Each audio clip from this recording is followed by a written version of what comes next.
ਅਸੀਂ ਲੋਕ ਪਤਾ ਕੀ ਕਰਦੇ ਆ, ਮੁਸ਼ਕਿਲ 'ਚ ਦੇਖ ਕੇ ਉਹਦਾ ਫਾਇਦਾ ਚੁੱਕਦੇ। ਹੁਣ ਤੁਸੀਂ ਮੁਸ਼ਕਿਲ 'ਚ ਸੀਗੇ ਨਾ ਭਾਈ ਜਾਨ, ਕਹਤੇ ਹੈ ਠੀਕ ਠਾਕ ਹੈ। ਕੀ ਗੱਲ ਹੋ ਗਈ? पेट्रोल खत्म हो गया यार। ਪੈਟਰੋਲ ਖਤਮ ਹੋ ਗਿਆ। ਪੈਟਰੋਲ ਪੰਪ ਤੇ ਕਈ ਦੂਰ ਹਲੇ, हाँ जी ਮੈਂ ਕਿਹਾ ਹਲੇ ਦੂਰ ਹੀ ਆ।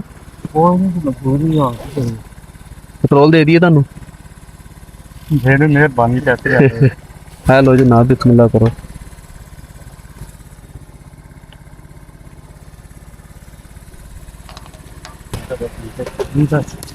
ਕੋਈ ਪੈਸੇ ਨਹੀਂ ਜਨਾਬ, नहीं ਕੋਈ ਪੈਸੇ ਨਹੀਂ, नहीं मैं ਕੋਈ ਪੈਸੇ ਨਹੀਂ ਜਨਾਬ। ਪੀਸ ਵੀ ਲਾ ਬਸ ਸਲਾਮ ਲੋ। अपना ਹੁੰਦਾ ਤੇ ਫੇਰ ਤੇ ਕੋਈ ਤਾਂ ਮੁੱਲ ਲੈ ਗਿਆ। ਹਾਂਜੀ, ਪਿਛਲੀ ਮੋਦੀ ਲੈ ਕੇ ਆਏ ਹੋਣੇ ਭਰਾ ਨੇ। ਫਿਰ ਕੀ ਹੋਇਆ? ਅਸੀਂ ਅੱਲਾ ਦੀ ਰਜ਼ਾ ਵਾਸਤੇ ਕਰ ਰਹੇ ਬਾਪ।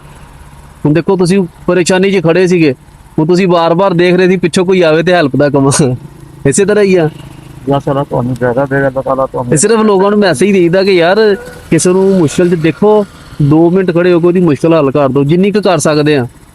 ਬਸ ਜੀ ਅੱਲਾਹ ਤਾਲਾ ਹਰ ਮੁਸਲਮਾਨ ਵਿੱਚ ਚੀਜ਼ ਤਕਲੀਫ ਦੇਗਾ। ਆਮੀਨ ਆਮੀਨ। ਬਸ ਇਹੀ ਮੈਸੇਜ ਹੈ, ਹੋਰ ਅਸੀਂ ਕਿਸੇ ਕੋ ਕੁਛ ਨਹੀਂ ਲਈਦਾ, ਬਸ ਦੁਆਵਾਂ ਲਈਦੀਆਂ। ਅੱਲਾਹ ਤਾਲਾ ਤੁਹਾਨੂੰ ਬਹੁਤ ਕਰੇ। ਆਮੀਨ ਜੀ ਆਮੀਨ।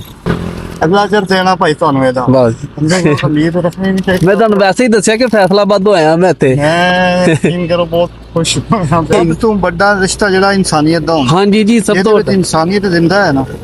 ਕੋਈ ਇਨਸਾਨ ਹੈ, ਬਸ ਕੋਈ ਇਨਸਾਨੀਅਤ ਬਿਲਕੁਲ ਸਹੀ। ਅਸੀਂ ਲੋਕ ਪਤਾ ਕੀ ਕਰਦੇ ਆ, ਮੁਸ਼ਕਿਲ 'ਚ ਦੇਖ ਕੇ ਉਹਦਾ ਫਾਇਦਾ ਚੁੱਕਦੇ। ਹੁਣ ਤੁਸੀਂ ਮੁਸ਼ਕਿਲ 'ਚ ਸੀਗੇ ਨਾ, ਮੈਂ ਤੁਹਾਡੇ ਕੋਲ ਪੈਟਰੋਲ ਦੇ ਪੈਸੇ ਜ਼ਿਆਦਾ ਵੀ ਮੰਗਦਾ, ਤੁਸੀਂ ਦੇ ਦੇਣੇ ਸੀਗੇ। ਬਿਲਕੁਲ ਦੇਣੇ ਸੀ। ਮੈਂ ਤਾਂ ਯਕੀਨ ਕਰੋ ਜੀ ਵੀ ਕਹਿਣਾ ਤੁਸੀਂ ਆਪਣੀ ਲੈ ਲਓ, ਤੁਹਾਡਾ ਨਹੀਂ ਨਹੀਂ ਨਹੀਂ ਤੁਹਾਡਾ ਬਣਦਾ ਹੈ। ਨਹੀਂ। ਆਸਾਨ ਤੇ ਲੈਦਾ ਰਹਿ ਗਿਆ ਅਸੀਂ ਇਹਦੇ ਵਿੱਚ। ਮੈਂ ਇਹ ਤੁਹਾਡੇ ਤੇ ਕੋਈ ਸਹਾਨ ਨਹੀਂ ਹੈਗਾ, ਇੰਨੀ ਕੀ ਆ ਬਸ।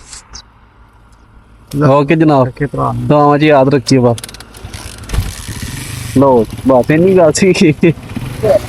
ਓਕੇ ਜੀ।